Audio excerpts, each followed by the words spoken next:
You don't really get to see a lot of behind the scenes stuff here, do you? I don't share a lot of this space because it's hideous. It's a tiny, damp, cold dungeon. Not much to look at. What is even... Oh, that's me. It's me back there.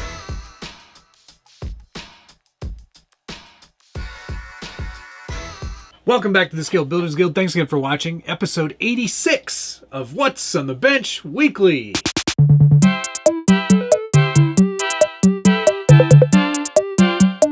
And if you're new to the channel, welcome.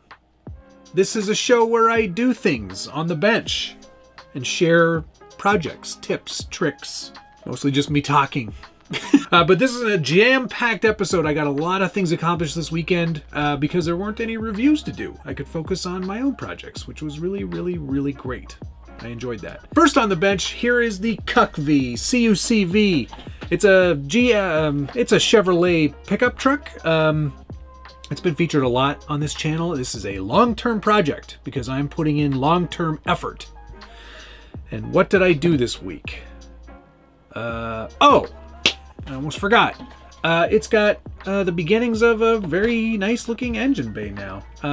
Now, here, let me see if I can do this. There we go. That's better. Now, this is sort of a kit bash, if you will. I took the RC four-wheel drive. What is this? I took the RC four-wheel drive small block V8 engine bay for Chevrolet Blazer and K10. And it has this faux plastic motor cover that I have already cut out. Because I already had a motor, a small block V8, 3D printed by Scale Design by Mr. Comedy. And it's a much more accurate motor because it's actually full depth and sits in there really nicely and looks the part. Now, before any of you purists lose your minds, the Canadian CUCVs, from what I recall and what I was able to research, actually had V8s, not diesels. So there you go.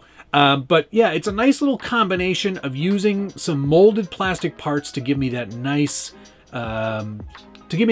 interior panel, and then also using a lot of 3D printed parts to really amp up the actual look and scale accuracy, if you will.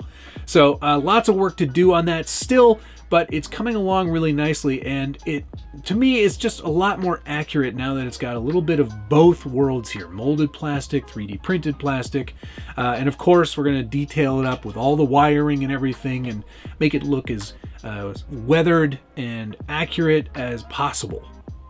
That's the goal. It's just nice to have more bits in there, and I'm pleased with the progress on that so far. Now, a lot of people also mentioned that most CUCVs did not have brown vinyl seats, they had red vinyl seats. So we're going to, right now, airbrush a little bit of this clear red from Tamiya here, X27. I'm going to dilute it, of course, and then spray it through the airbrush and just add it to this so it has a bit of a red hue. Hopefully it doesn't screw it up. So let's do that. Just like that, a little bit of thinned clear red gives it that red sort of hue that I was looking for. Nice match. That's perfect. In addition to that motor, like I said, there's a ton more. I already said all that. You don't need to hear me talk about that again. All right. Lots more to come, of course, on the CUCV. I'm very happy that I've made some progress, and there will, of course, be a lot more where that came from. So stick around. It's a fun truck. I'm really enjoying this one. Lots of bits, but it's all for making it look good. Oh, I did remove the inner fenders that I had there. These are printed. These were from, I don't know, Cults 3D or Thingiverse or something. Maybe even GCM, actually. I think these are GCM ones. But I wasn't happy with the accuracy, so I'm going to find another example and use those instead. Because that engine cover is nice, but it doesn't give you an actual inner fender. So that might that might be... No, it needs to have them. It needs them. All right, on to the next thing. Yes, I broke the Lexan streak again, but for good reason though. I wanted to finish the Bushido. I had all these printed parts from Night Customs done. I just needed to install them, and in order to install them, I needed to modify Lexan, so... Modified Lexan. Anyway, what have we done? We added the full depth bed, which I think really adds to the whole look of this truck. We also put in the full interior, also from Night Customs. All of these parts are from Night Customs. And cut the window to make it look like it's been rolled down a little bit, which I always liked. I love doing that. I think it just adds so much to it. Swapped wheels and tires, got rid of the General Grabbers, put these Mickey Thompson Baja Boss tires from the CJ on there. I think it actually looks spectacular with those on there, don't you think? Just for some reason, it reminds me, Lifted Samurai now, which I think looks way better. Also, all the inner fenders are done too. So we've got the smaller set in the back there, and then the much larger set up front, which really helps complete the look and take away from all of this Lexan. But yeah, nice looking truck. This is the larger scale Bushido. Where's that tiny one? I should show you that one.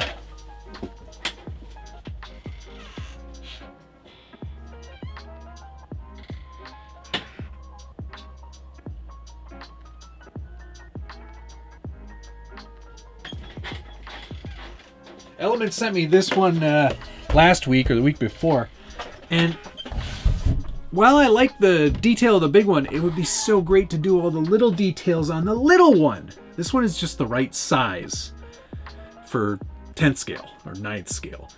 I wonder how close it is. It doesn't look like it's the same. They've made a few changes. The rear bumper doesn't exist. Some sliders, a few other changes here and there. Not clear windows, for one. But it would be cool to see if any of these printed parts could be scaled down to fit on this body. It looks really similar. So I think it could be done. It'd be neat to see that happen.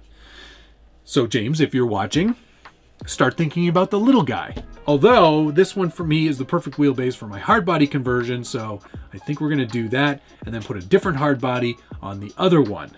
Man, so many projects. All right, so ruined Lexan with this guy, but happy I did. I think it looks pretty cool.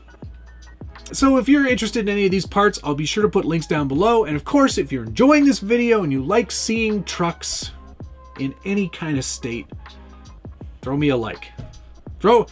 Hit the old like button and subscribe and do the other things to prove to me they do something. All right, on to the next thing. If you really want to see the difference in scale of things, here's the Ascent 18. This looks so small, so funny. Yeah, that's better. Okay, so here's the Ascent 18. You'll notice it's no longer stock. I have added most of the upgrades. There's a lot more brass now, as you can see. The whole portal box is brass now. The diff covers are brass. What else is brass? All of the lower links are also brass. I kept the plastic upper links though. I didn't want to muck about too much with weight any higher than that. There's some aluminum bits here as well. These are all available from Red Cat. What's not available from Red Cat is the servo upgrade that I've made. That is a 55 micro from Reefs RC. That will bring a lot more servo power to this truck, which is great. You do have to use their servo horn, so don't forget about that. What else? That's it. Oh, metal gears in the transmission as well. And I'm using some Trail King MTs. These are from Little Guy Racing parts, glued to some axial faux beadlocks.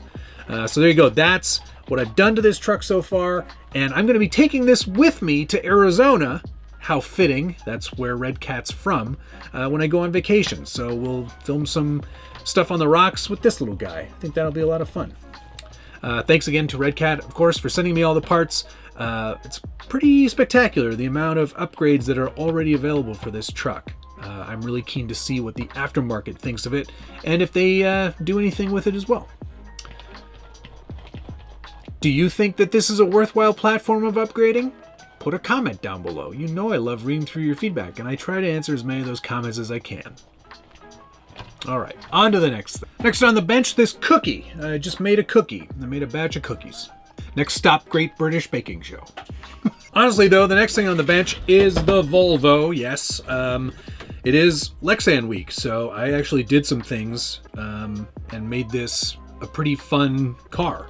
You may have seen the Instagram reel already, but I basically added a busted radiator. I had to go ahead and design and print a whole new radiator because what was in there before was not a radiator, it was an intercooler, as Tom Lee and Richard were very kind to mention to me in the comments on the video where I said it was a busted radiator. So I went ahead and redesigned it and made it into an actual radiator. There it is working there. This was a really fun project to undertake and didn't take very long, if I'm honest.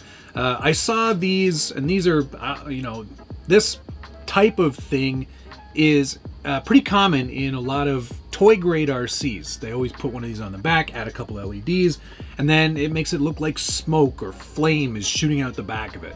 So I bought one of those and completely ruined it and tried to re-engineer it to see how it worked. Now, unfortunately, the one that I had, I broke it. So I went on Amazon and I found a very similar thing. It's actually exactly the same thing, just a slightly different packaging. It is basically a control board, as you can see right there, with a power input right there, and this little tiny piezoelectric disc. And this disc has a bunch of laser engraved holes right in the middle of it. And what happens is when electricity is flowing through this disc, it excites particles and pushes vapor out the other side. So what I did was I 3D designed a reservoir that also would contain this disc and sort of a faux radiator to kind of hold everything and make it look like it's part of the car. And then that just wires into, thankfully I found one that was like 3 to 12 volts. So it just wires directly into the receiver, and then when you power it on, steam comes out. It's not steam, it's vapor, but it looks like steam. And I could not be more chuffed, pun intended, with how that turned out. I think it looks just awesome. I did end up coating the entire reservoir where the water goes. I coated that in conformal coating because I didn't want to have water dripping at any point onto the track if I were to actually take this drifting with this working. I don't know that I actually will. I just don't know that I want to be that guy that completely ruined somebody else's day because the track was wet. That might not be cool. Anyway, it's a cool little demonstration of something that I think is pretty ultra scale and realistic. And of course, I just made it look like I damaged the actual radiator, like by let's say a moose antler flew through it or something. Makes sense to me.